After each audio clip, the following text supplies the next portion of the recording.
Hello दोस्तों, स्वागत है हमारे चैनल खबरें फटाफट में। आइए जानते हैं, अंजना सिंह भोजपुरी जगत की लोकप्रिय अभिनेत्रियों में से एक है। अंजना सिंह की बेहद ही लोकप्रियता देखने को मिलती है। जहां अंजना की बात होती है वहां उनकी फॉलोइंग 2 मिलियन से भी ज़्यादा लोग फॉलो करते हैं। अक्सर अंजना अपनी पर्सनल और प्रोफेशनल लाइफ की झलकियाँ फैंस के साथ शेयर करती रहती है। ऐसे में एक्ट्रेस ने अपनी एक लेटेस्ट वीडियो शेयर की है। आइए जानते हैं क्या है इस वीडियो में खास। जी हाँ दोस्तों, अंजना सिंह ने इंस्टाग्राम पर अपनी एक वीडियो शेयर की है। इस वीडियो में एक्ट्रेस धान के खेत में वीडियो बना रही है। लाल रंग की हैवी जरी वाली साड़ी में लाल चूड़ियाँ, लाल सिंदूर, लिपस्टिक और मंगलसूत्र में 16 श्रृंगार किए नजर आ रही है। खुले बालों में एक्ट्रेस के चेहरे पर गिरती हुई लटें उनकी खूबसूरती में चार चांद लगा रहे हैं।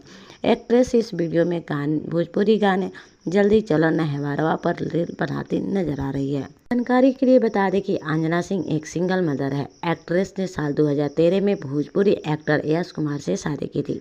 कपल एक बेटी अदिति के पेरेंट्स बने हैं, लेकिन ये शादी ज़्यादा दिन नहीं चल सकी और 2018 में कपल का तलाक हो गया। अंजना की बेटी अदिति उनके साथ रहती है और यश और अंजना अदिति की को पेरेंटिंग कर रहे हैं। ऐसे ही भोजपुरी से तमाम खबर जानने के लिए बने रहिए हमारे चैनल भोजपुरी झंकार में।